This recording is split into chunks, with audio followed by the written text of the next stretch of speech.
thumbs down so I can make sure we're good on that. But anyway, good morning, everybody. I am James Muhammad. As Laura said, I am a vice president at SEIU Healthcare, Illinois, Indiana, Missouri, and Kansas. Thank you all for participating in the Zoom press conference to discuss this very serious issue as we enter the holiday season. We know when the holidays get started, people sometimes drop their guards and they want to be around family, etc. But with the COVID environment, that makes it very, very dangerous, and we have to be very careful.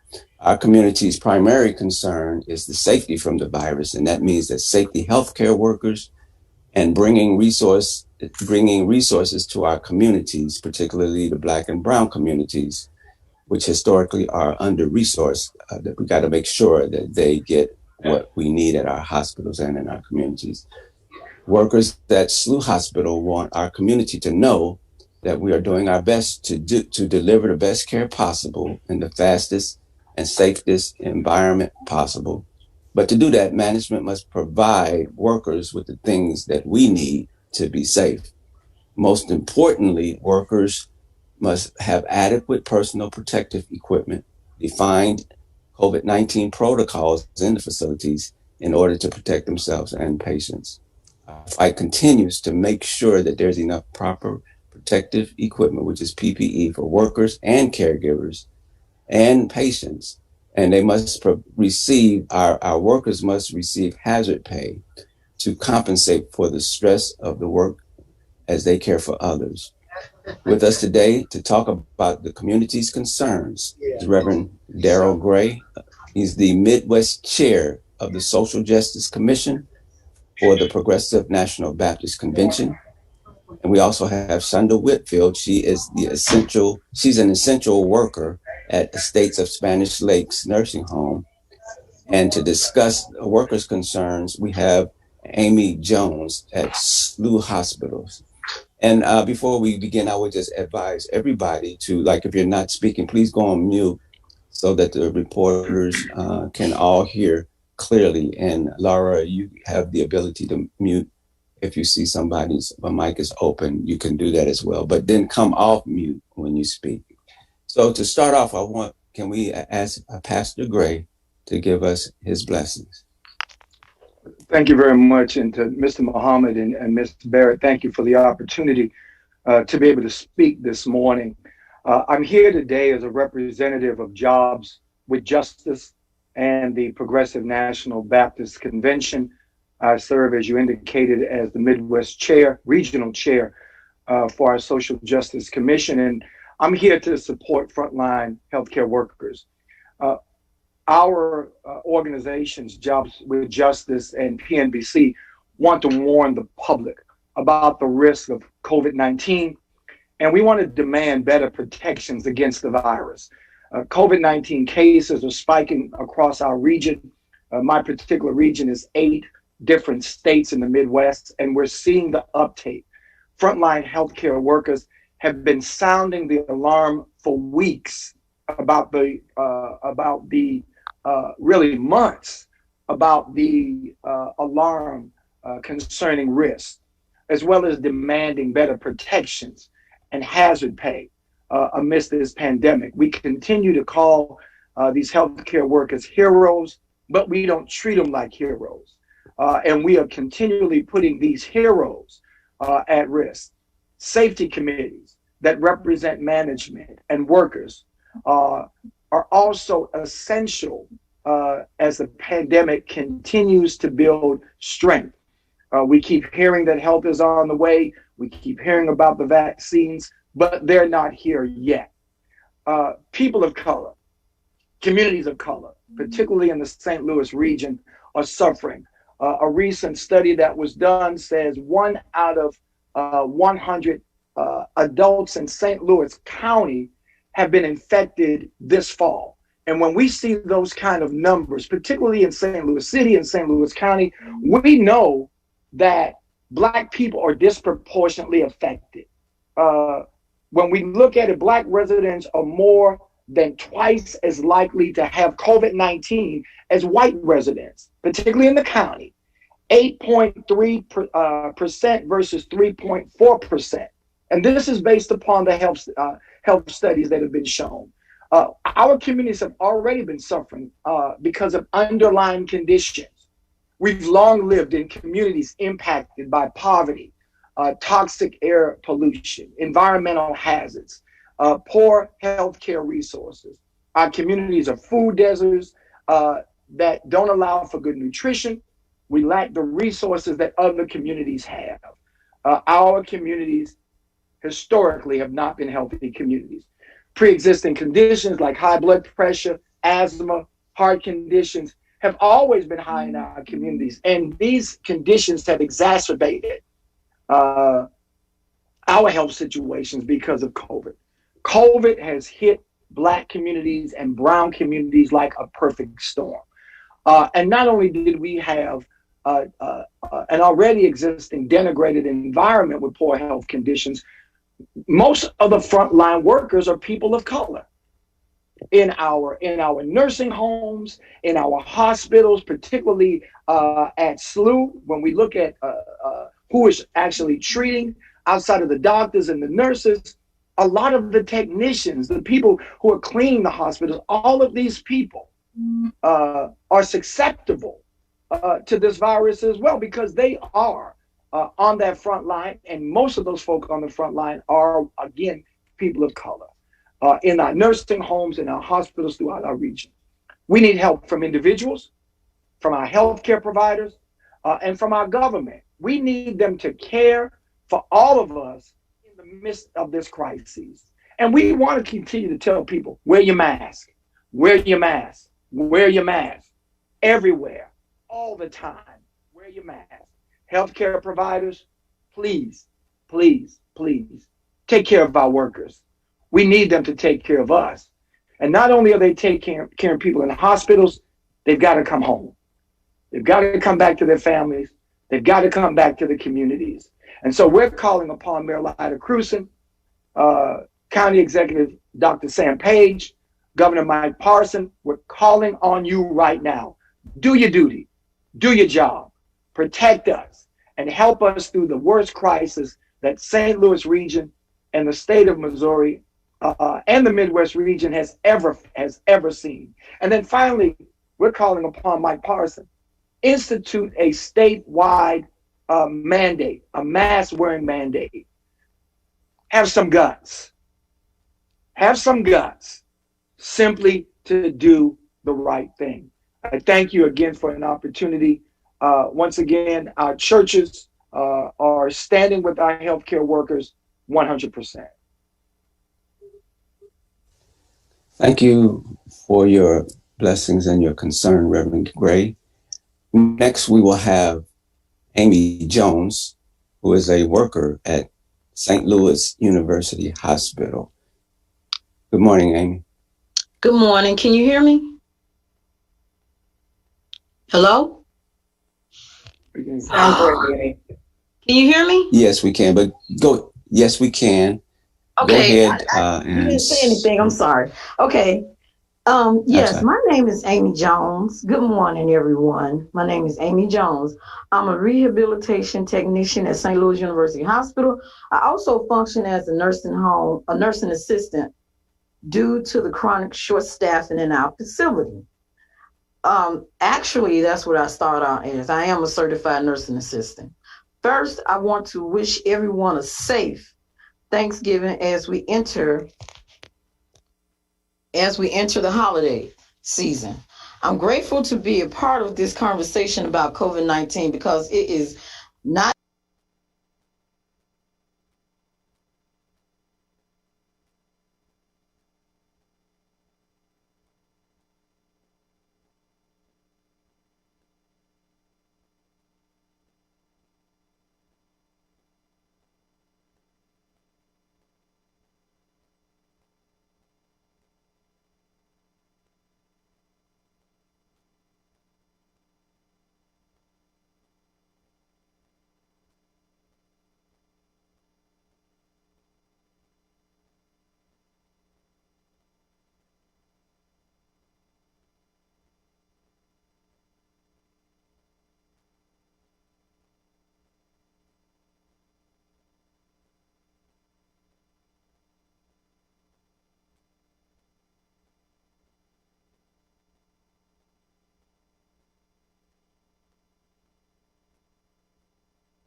And stress can weaken your immune system.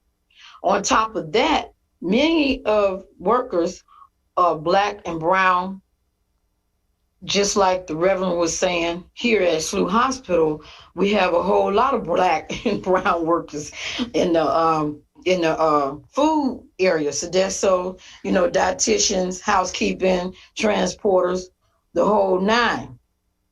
So with that said, the majority are black and brown people, predisposed to conditions like high blood pressure, diabetes, asthma, all of which make us susceptible to the COVID-19 virus. Hazard pay protective equipment and safety stewards, there are things that can keep workers and patients safe. There are things that demand from hospital to make workers in our community safe. Thank you very much. Thank you, Amy. You were not on screen, but your voice was very good, and we heard, I think all the folks were able to hear you well. Finally, we have a heroic and essential worker, Miss Shonda Whitfield. And Shonda, before you start, just spell your name for the reporters. She's with the Estates of Spanish Lakes Nursing Home. Go ahead, Shonda, and spell your first name for him. SHUNDAWHITFIELD.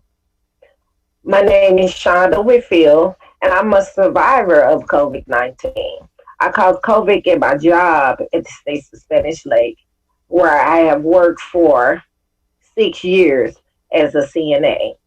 I'm still struggling with the after effects. But I'm just here today, not only as a worker, but as a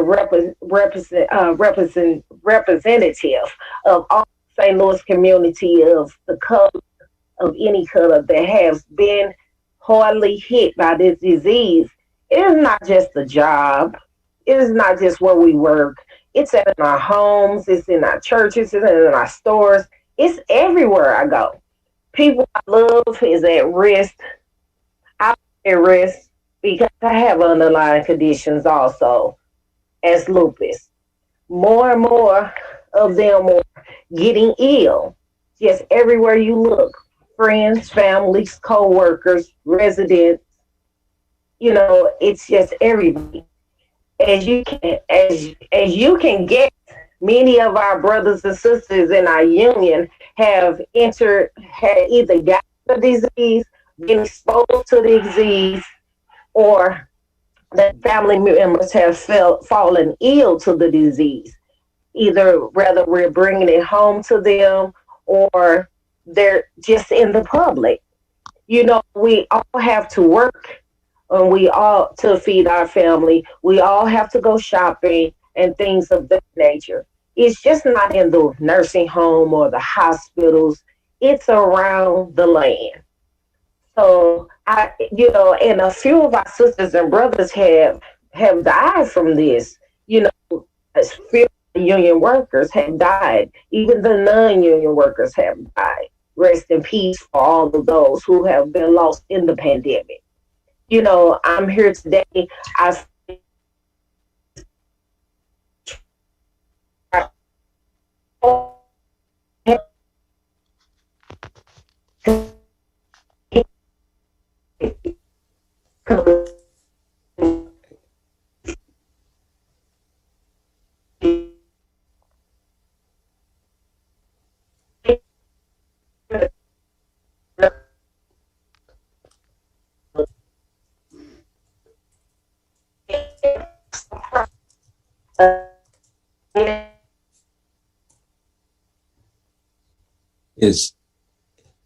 Okay, Shonda.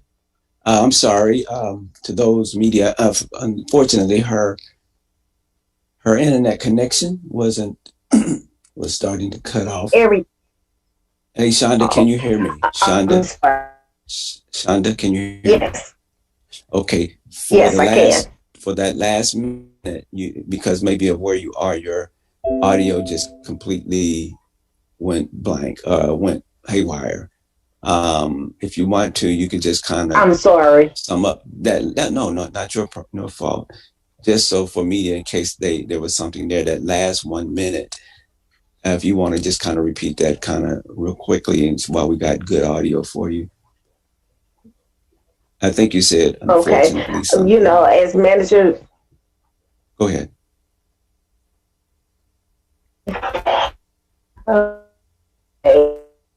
In okay. Okay, so modern technology still has some things that they need to get done. Shonda, if you can hear us, you're breaking up again. So what we'll do is open it up for questions. You're breaking up. I don't know, even if you can move with your phone to another part of the room, maybe that would help for your phone if you're on your phone. But for media who can't hear us, if you have any questions, you can come off mic or put them in the chat and we can try to address them as best as possible. If there's any questions. Reverend can sing too, so if we need that for the interim while we can you hear me now? Yeah, we can. Just stay right there. We're now seeing if there's any questions from media. And if I have not, a question yes, for both. I guess I'll start with Amy since her audio is working. Can you just tell us more about, take us through more of the experience of getting COVID and how it affected your family? Can you hear me? Laura, before she says, can you mute folks so that Aaron can hear her real well? Go ahead. Oh, you can hear me? Yes. Okay. You said we was exposed. I'm sorry. With the COVID-19, and we had to be quarantined for 14 days. That was when we first found out about COVID in March. Actually, about 2 weeks after that, that's when we found out that we was exposed by a patient that came from another facility, from a nursing home, I believe.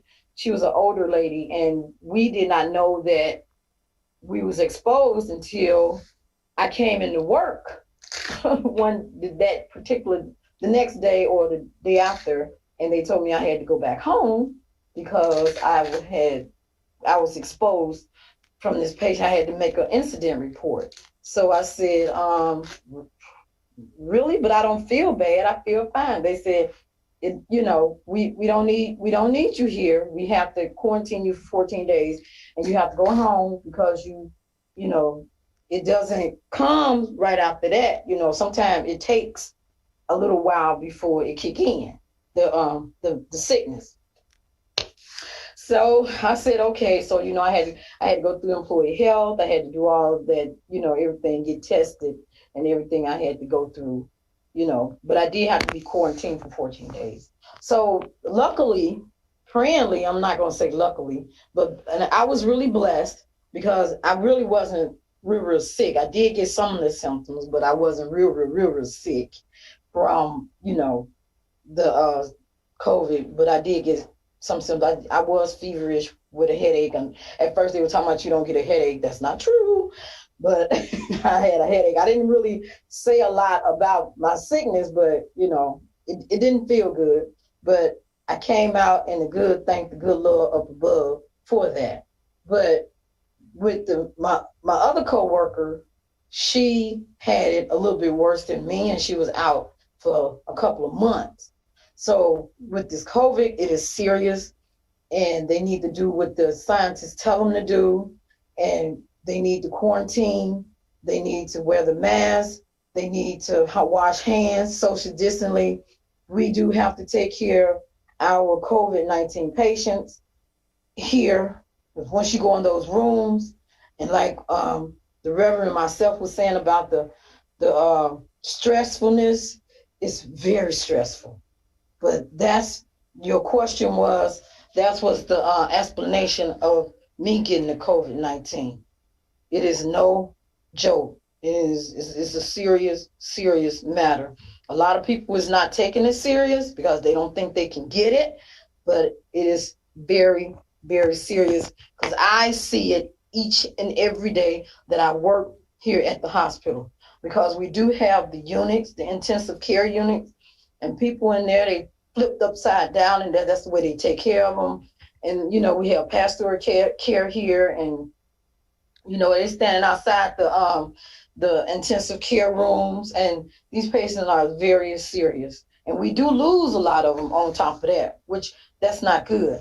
But with me, I was blessed, and there is a God, and I was blessed from not getting it even worse. And I'm going to keep myself going and praying to the good Lord that I don't get it.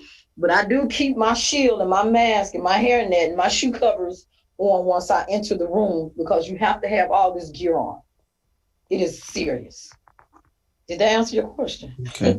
Yes, and I have a follow-up too. The time that you had to be out of work, were you paid for that time? And I'm also wondering, did you have to separate from your family, or what was the impact on your family when you had it? Yes. For the first question is, since we in the union here, and we didn't have the furlough or the hazardous or whatever, it was furlough.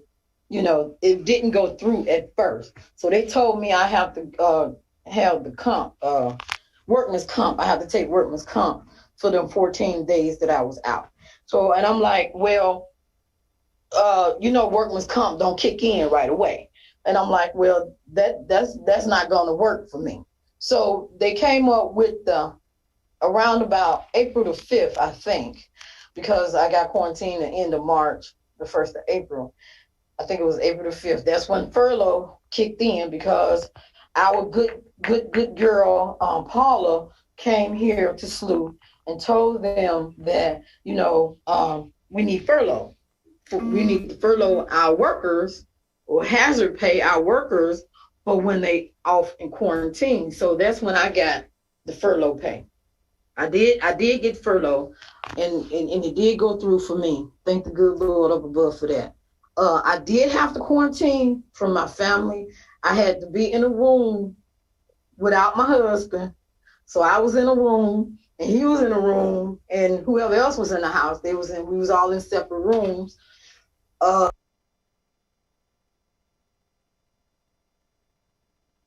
She accidentally hit her mute button. So, Amy, if you can hear us, you have accidentally hit your mute button. And I don't know, Laura, if you can unmute her. But while we do that, I will mention that Shonda put her statement in the chat for those who wanted to see it. And also, we have Tom, Franklin, and Jasmine. Can you guys just kind of... Can you hear me? Yes, but you had accidentally muted yourself. I don't know what happened. It just all of a sudden came up. I had a phone call. I'm sorry. Okay, that's okay. But Aaron, I think you pretty much got what you needed, or did you? Well, just the last thing I heard was that you said that you had to quarantine from your husband. Yes, we had to sleep in separate rooms, and I had to also have the bathroom to myself. I couldn't use the same bathroom as everybody else, so therefore you had to have more than one bathroom in the house, of course. So I had to use that. The bathroom I used had to be used from everybody else. The dishes that I eat out of had to be used from everybody else. This is what they was telling us before we went on quarantine. We had to do everything separately, so we can stay. I'm sorry, I didn't mean to do that. We can, stay in the same spot, but we had to do everything else separately. So I was in a room, he was in a room, and it was crazy. But you had to disinfect, you had to clean, you had to. I had to do everything separate. Like when I cooked, the food had to be separate, had to be washed in pine salt and bleach and all that, and then everything had to be cooked and washed separately from me when I was on quarantine for those 14 days. It was pure, excuse me, Reverend, but it was pure hell. But that's what we had to do. And then I had to take my temperature. Thank you. And one other thing, your husband, he never got COVID-19 during that time. No, thank God, no, because he's a chronic diabetic, so no. Good. All right. Thank you, Amy. Just for clarity, when she said Paula, she's referring to the union organizer. When she said, "Thank God for Paula," and then, but the union fought furlough and won it. And Laura is on too. She's on background. If there's anything as our members speak, or that you know that you want to offer on background, so that there's better clarity. And again, I was mentioning that Shonda put her comment in the chat box, but there's Tom, Franklin, and Jasmine, just so that we know who's all participating. If you all can put your name and your outlet in the chat, or just come off mic and let us know who you are as we start wrapping up. Mr. Muhammad, can I share something? I'm sorry. Just based upon what Ms. Jones was talking about in Aaron's question. I think that Ms. Jones has put it all in a capsule for us. Is that as an essential worker, having to go home to a husband who is diabetic, caring for patients who are COVID patients, catching it herself, and having to go home. Once again, it highlights and I say need, but it's more than a need to make sure, particularly that these healthcare workers are adequately protected, because once they leave the hospital with infected patients, and some of them who may not even know if they're infected, they go back into a community that is already has health disparities. And so at some point, be it Mayor Crewson, Dr. Page, Governor Parson is going to have to highlight separately the disproportionate effect that this is having on communities of color. And we've been saying that from the beginning. But if we can't protect the healthcare workers, because what we don't want the healthcare workers not to be able to go home, that at some point. And the reality is, even with the statistics that we stated, those are not even dealing with the impending surge that we're looking at. If we're looking at 1 out of 100 now, if we're looking at double our numbers now in communities of color, those numbers are going to go up after Thanksgiving. All the data states that.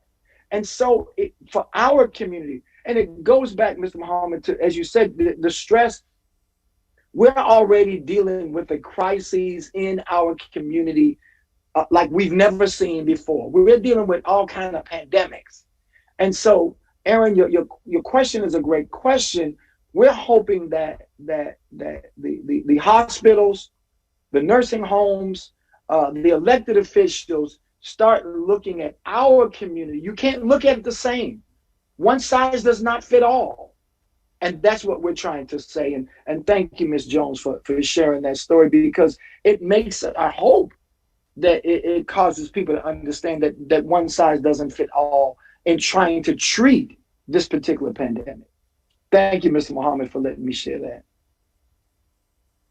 All right. Thank you, Pastor Gray. Lastly, are there any other questions? And Jasmine, can you kind of let us know who you are and your outlet as well? Okay, thank you. And are there any final questions that media have? Any final? Okay. Well, we want to thank you all. I know I already have. I've already asked the questions, but I do have more questions. Sure. One of the points that you're making, you're calling for more PPE for workers. I'm wondering if someone from the union can kind of just characterize like the issues with PPE you're seeing right now. Well, we're in about 30 different facilities. So of course it's different facility from facility. But as Amy highlighted earlier, there's issues where folks are being asked to use equipment over and over again, even though in the beginning when it was manufactured, they said this is a single use only. And so many of our union members being asked to take that home, put it in a paper bag, and then reuse it the next day. It's a problem with N95. Some folks only have surgical masks when they should have N95. Other places, they don't have the full regalia with the shoe coverings and other pieces. It's better than it was in March, but the way it was in March was an absolute disgrace. And so it's something that we need to continue to make sure to continue to emphasize. The other issue is that we're concerned about right now is safety committees. And so we're working to get safety committees where labor and management would work together to create a solution for the building. So looking at what's the stockpile here in the building, what's the need, who's on the COVID floor, who's not, how is that different? Just all of those kinds of things. Workers know how this all operates, right? So like where people are moving in the building and how that works. So that's the piece that we want to really emphasize today is those safety committees can be really helpful. We have one, hazard pay, better PPE, better PTO in different facilities, but as I said, it varies facility by facility. No hospital right now is paying hazard pay. We think that's important. Amy, I don't know if you want to comment on that. Yes.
We've been trying since about, I don't know, April, probably May, to get hazard pay.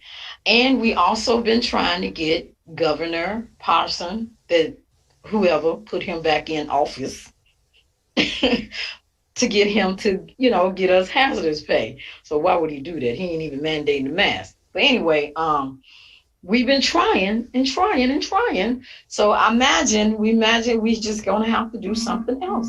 And like I said, that doctor was, rooting me on because I had that button on. So he was rooting me on, said, yeah, we really need that. And I'm like, he a doctor. So I'm like, okay, well, I don't know, maybe he was a student doctor. All I know he was a doctor. But anyway, we've been trying. And like I said, our good girl, Paula, been working with us also.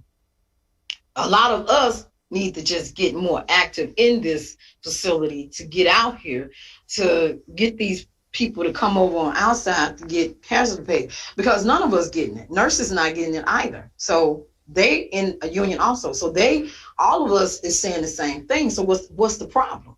We taking care of your parents and grandparents and uncles and aunts and, but you're not giving us hazard pay. We don't understand that. Yeah, thanks, Amy. I would add too, though, if as journalists, to look at, the population that these healthcare facilities serve is SLU, because it serves a mostly Black and brown, predominantly economically struggling population.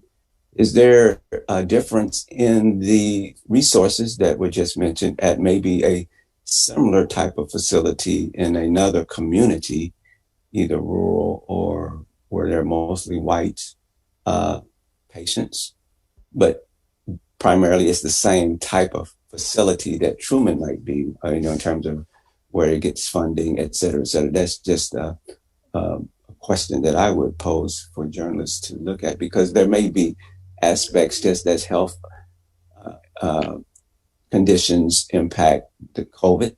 There may be racial justice type of issues that impact where the resources are going. So just want to And say James, we've that. looked at that, and we have looked at that. I mean, right now, the ICU at SLU, right now today, is at capacity, and Yes. about 50% are COVID patients, and the rest are other trauma patients the hospital needs to see on a daily basis. You've got a lot of these patients are waiting in the emergency room to become for waiting in the ER, waiting for a room to become available on the ICU where they can get more intensive care. And so, as you indicated, you've got a hospital that primarily serves people of color, indigent patients, folk who are economically disadvantaged, being served by people of color. Once again, this is a real issue. It's and once again we've got to begin, as Mr. Muhammad indicated, if this was in another hospital that served patients who could afford that care, would we be having this problem? And when we talk about the equipment, we're talking about employees, regardless if they are doctors or if they are janitors. They need to have proper equipment to protect themselves and their families. And so, yes, you have to ask yourself the question: Is SLU not getting the equipment they need, the resources they need, or the patients, or the workers not getting the equipment they need because of these factors? And yes, for us, that is an issue. And for us, that is a question. And we are calling upon government officials to respond to this issue the way you would respond to the issue if it were your family. All right, thank you. So we have I think kind St. of. Louis Public Radio has a question. Sorry, I just have a really quick question. It's actually kind of tagging along from or with Aaron asked.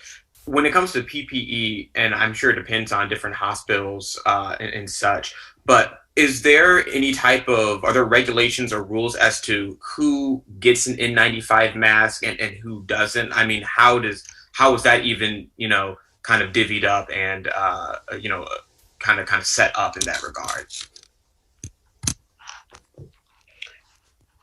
You asking me? Yeah.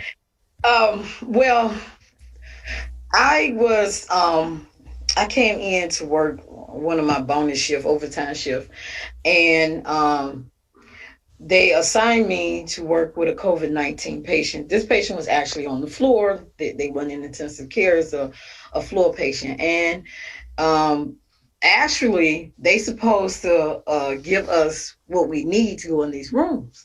So when I brought it up that, well, I need an N95 mask, they said, well, you really don't have to wear an N95 mask anymore. I'm like, so where did that come from? And said something about the infection disease, or these people said that the only time that you would need it if they on a vent, or if they like in intensive care on that vent, if they were really bad. But if they're not, if they're just airborne, and they on the floor, when they on the floor, they are getting a little bit better. You really, really, truly don't need one. I'm like, that's not going to work with me. I'm not, you're not going to tell me that you're not going to give me an N95 mask because this patient is not in the intensive care unit. We don't have any more? No, it's not that. It's just that this is what they're saying about that they had some kind of testing and that, and which I didn't believe what they were saying in the first place. I said, well, you know what? This is what we're going to do. I'm not going in the COVID-19 room. Then that's when they come back and say, well, you don't have to really take care of the patient. I said, well, if you give me an N95 mask, I will go in there and take care of. Other than that, I'm not going in there and take care of no COVID patient, because you have on this door, this is a COVID-19 patient. So I need an N95 mask. No, they have the N95 masks here. They have them. And as a hospital, we had never ran out. They have them here. It's just that this is what they told us about the COVID patient, and they condition, and this is the reason why that I didn't need to wear one.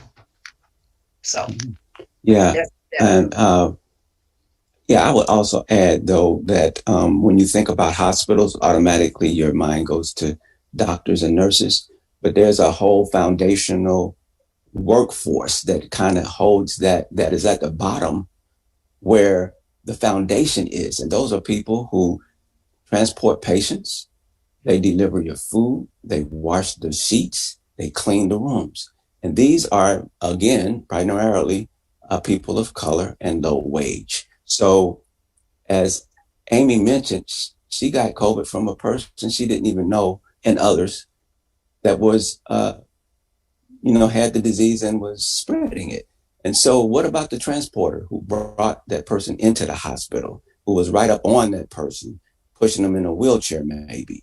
What about the food person who take a tray into that room where that person touched the tray and maybe others, and taking it back to the kitchen?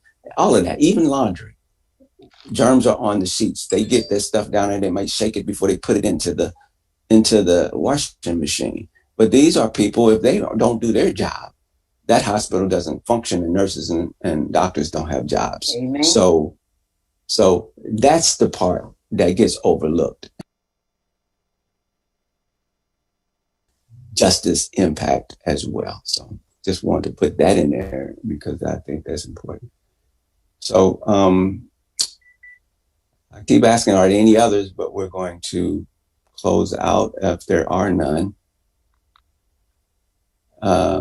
Yeah. Anything that we missed, Laura, that on background that they should know? I think we're good on on that. I did put in the chat that we had one hazard pay at several nursing homes. Sometimes an hourly, sometimes a bonus. So it depends on the facility. So hazard pay is possible. It has been given in the St. Louis region. That's part of why we're still pushing hard at all of the hospitals in Kansas City and St. Louis that we have SEIU in. So okay. That's all. And we do have Shonda back, but I think her statement is in the chat. If folks have questions for follow-up, I did put my number in the chat. It's 314-276-7336. And either James or I can follow up with you. Sure. Well, we do thank all of you media folk who do important work as well for joining us. And we thank Amy, Pastor Gray, and Shonda for being on as well. So with that, we will close out and hopefully everybody, this is a Thanksgiving season. That's why we wanted to have this Zoom to try to get the message out, because folks are dropping their guard while they're around families. And so we want the community to keep that in mind. So with that, we'll thank everybody and have a safe and happy holiday. Thank you. You too. You also. Thanks, guys. Everybody be safe. Everybody be safe. Happy Thanksgiving. Bye-bye. Happy Thanksgiving. Thank you, Pastor. Appreciate you. Bye, Amy. Bye, Laura. Take care of yourself today, hon. Okay.